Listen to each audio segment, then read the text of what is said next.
September 2022, St. Louis Sinkfield Cup. Magnus Carlsen, world champion for almost a decade, is playing white. Facing him, 19-year-old Hans Niemann, barely in top 100, a last-minute replacement in the tournament. No one's watching. The lens distorts everything. What follows is like a bad trick. H4 and G4 setup, because it doesn't. Yeah. And there we have it. Handshake. Magnus loses, resigns from the tournament, and posts a cryptic tweet. If I speak, I am in big trouble. I prefer really not to speak. If I speak, I am in big trouble.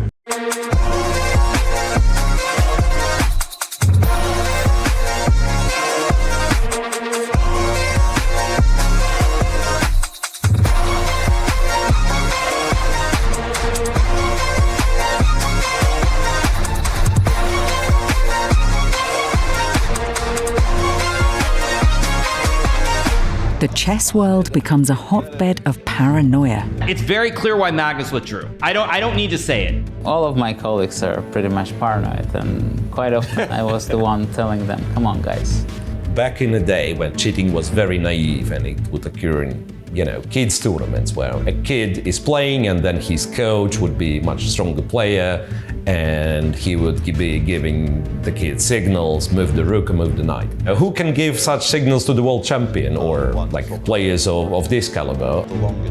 The idea was that Hans was getting, in some way, moves from the computer. Elon Musk had the answer.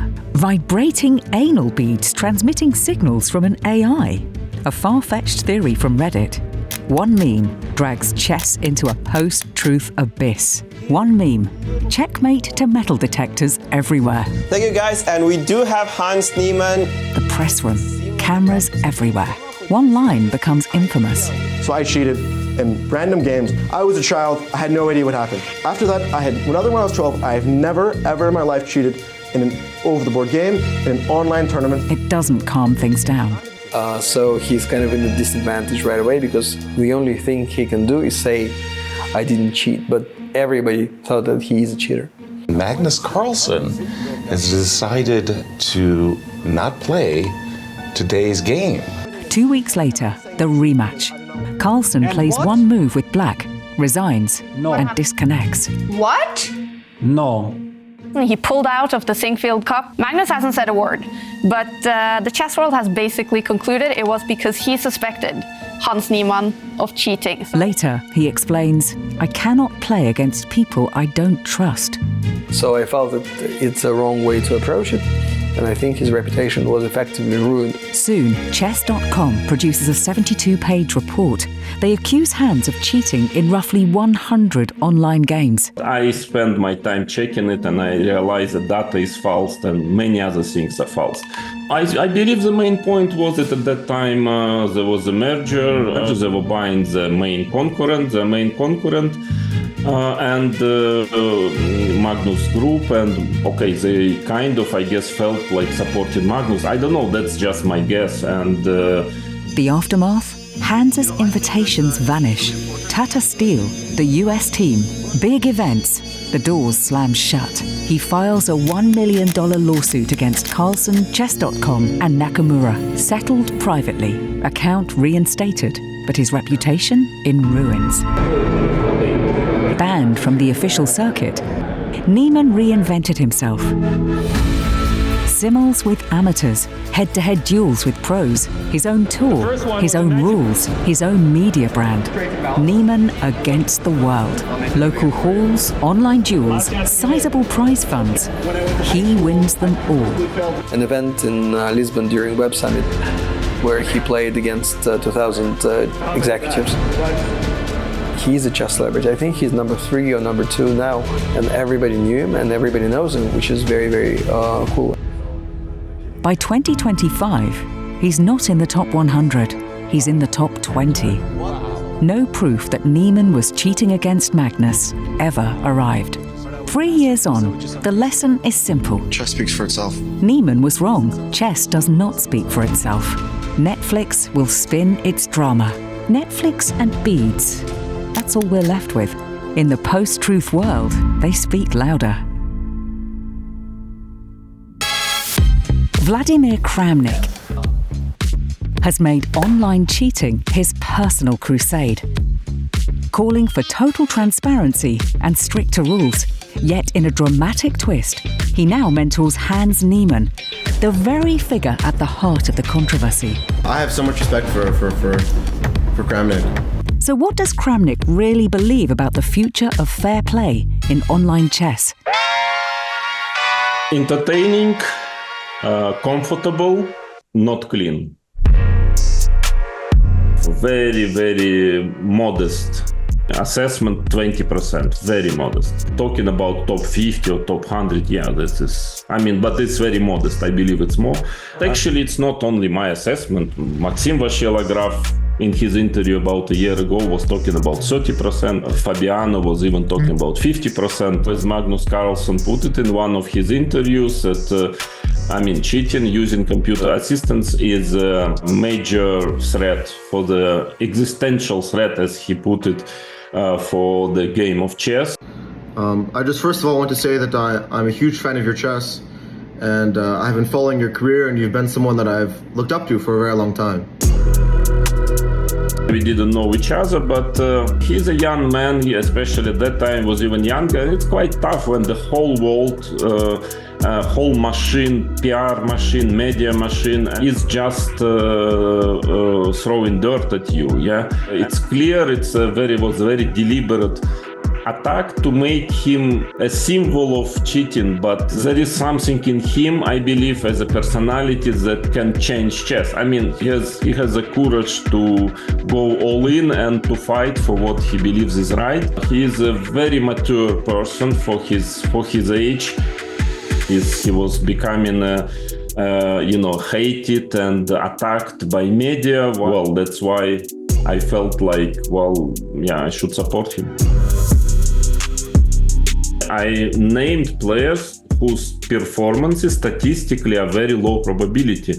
And what I was saying, that please check it and publish the report on it. I was just saying, okay, I'm sorry, his statistics is very low probability, and this I totally guarantee you it's true.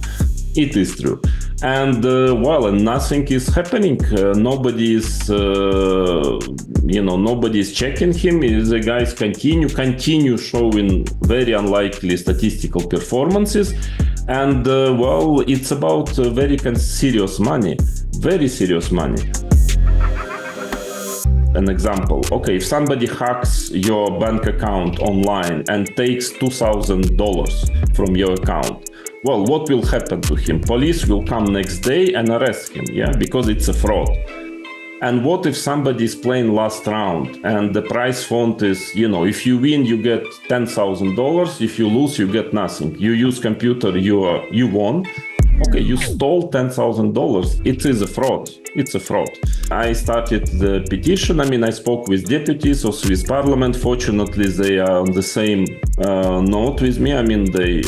They agreed that it should be criminal, and so they started the petition to the government. And actually, I think during September they're supposed to vote on the new law, which would make it criminal.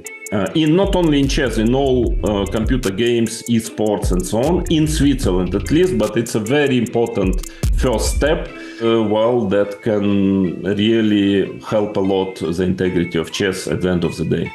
In today's digital age, businesses require more than just an idea. To stand out from the crowd, you need a strong digital identity.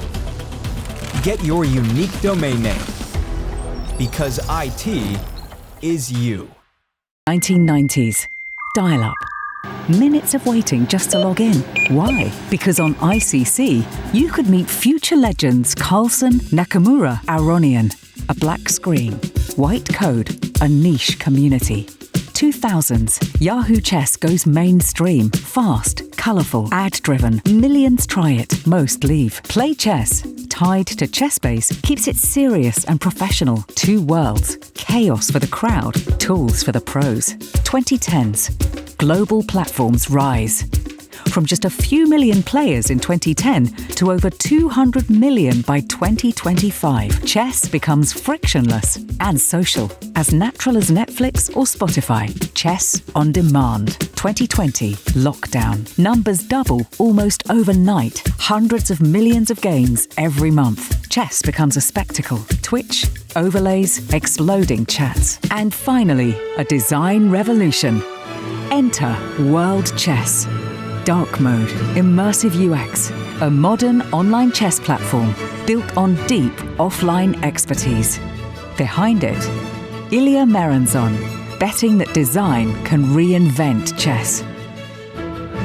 So usually chess events took place in hotels. Again, it was logistically very easy. You rent a hotel, you put the players there, you rent an event space. You have the tables, you have the people who kind of bring coffee, but it's not visually attractive. It looks like a hotel. So what we did, we tried to take it out of the hotels. It's a milk factory, so it's a famous place in Berlin, and again, it's famous for milk. We build it out. We design this beautiful layout. If there are 200 people playing, you kind of need to focus on some people who are specifically interesting, like Carlsen and stuff like that. So we built a separate stage and people kind of were rotating. And also we installed a small booth where people could go in between games and kind of share their views and feelings and stuff like that. And also, so we allocated, I think, 200 tickets for the whole event, and we sold out in the first 15 minutes. And 600 people were watching the games every day.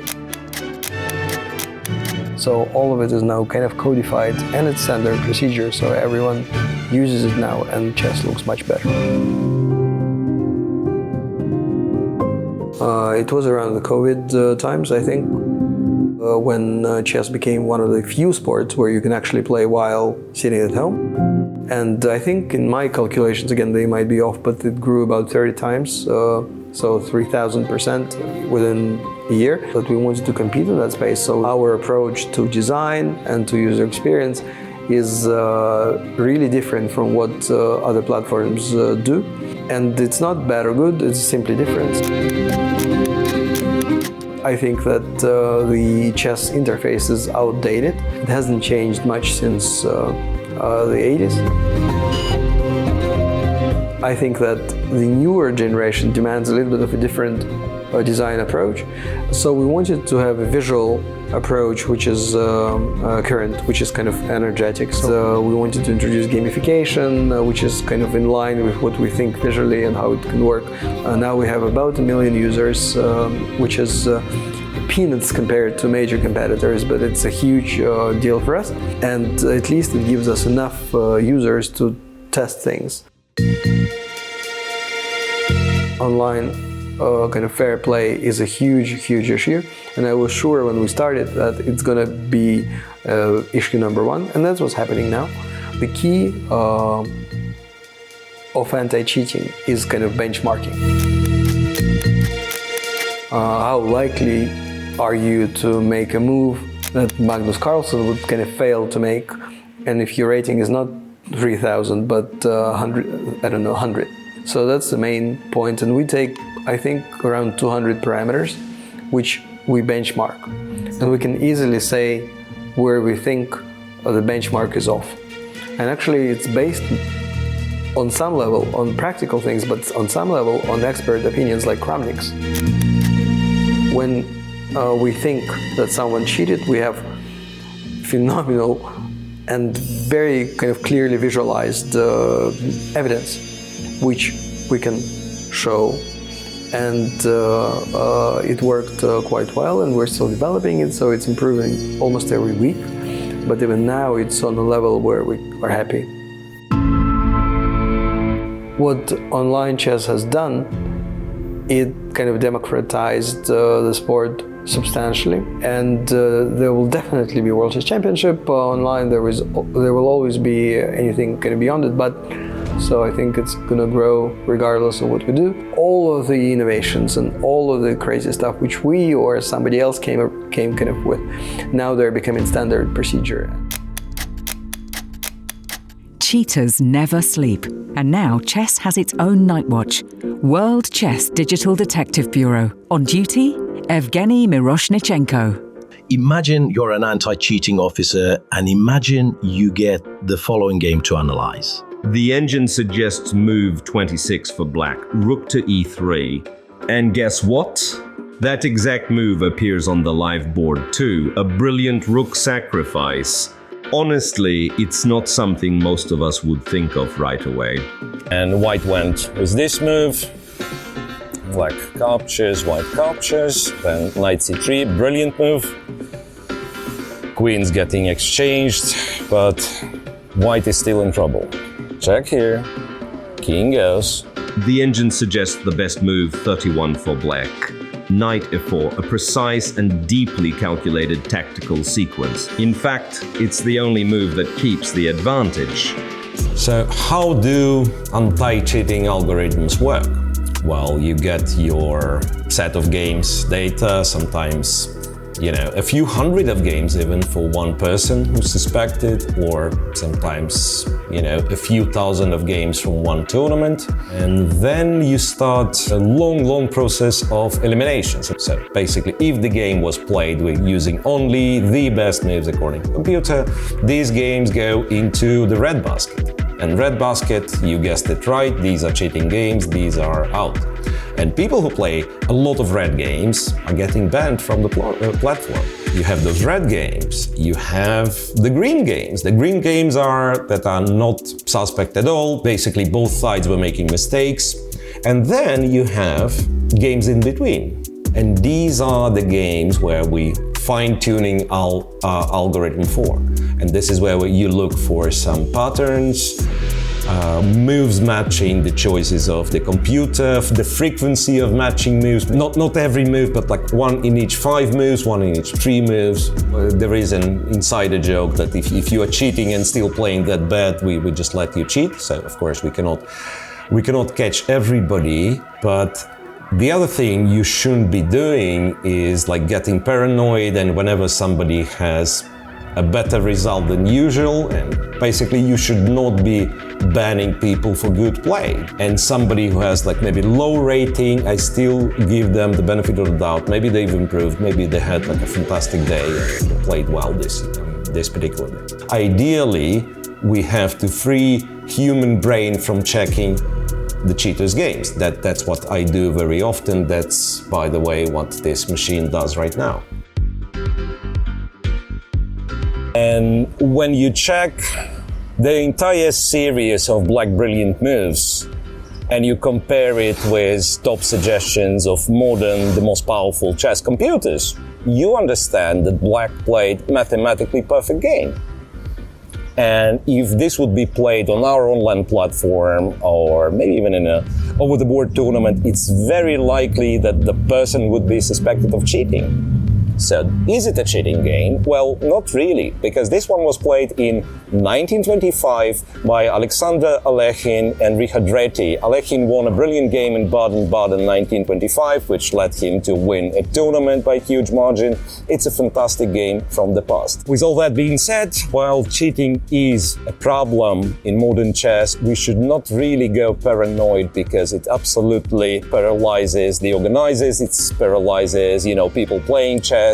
We should be reasonable when we fight and accuse somebody of cheating. Flipping the board from the dark side of online chess to its promise.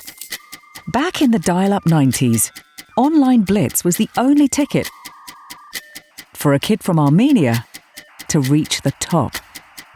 Now, at 42, Levon Aronian is unstoppable.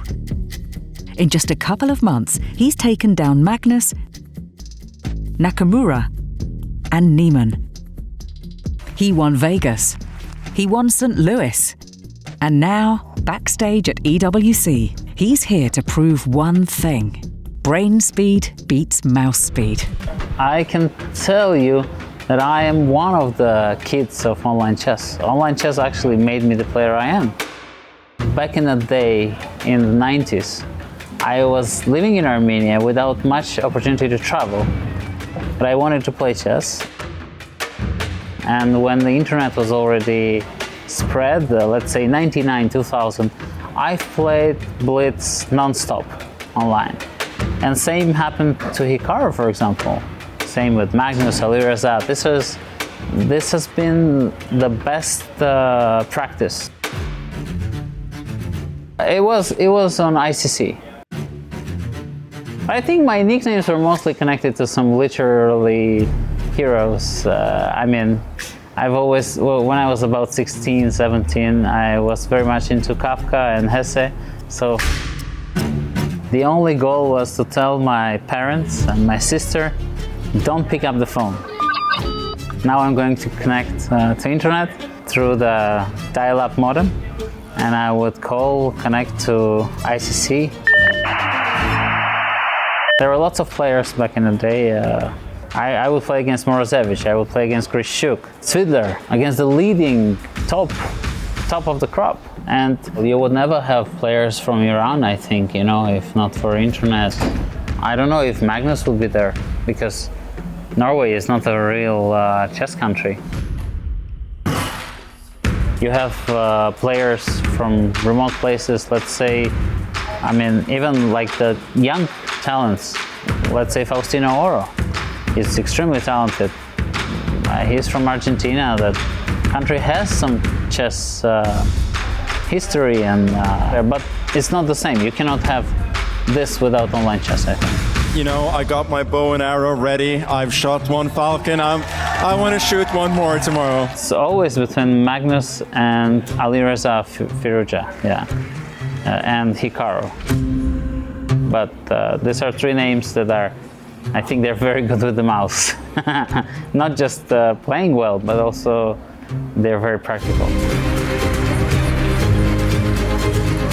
Not meaning any disrespect, but to master the game of chess, well, I've been playing for 33 years, and I'm still not, I cannot say I'm that good. The opportunities that the internet created for people, it works as a great social lift. You don't have to belong to a certain class. You don't have to be a son of somebody famous. It's all about working hard and learning things and taking the opportunity. And I think this is beautiful.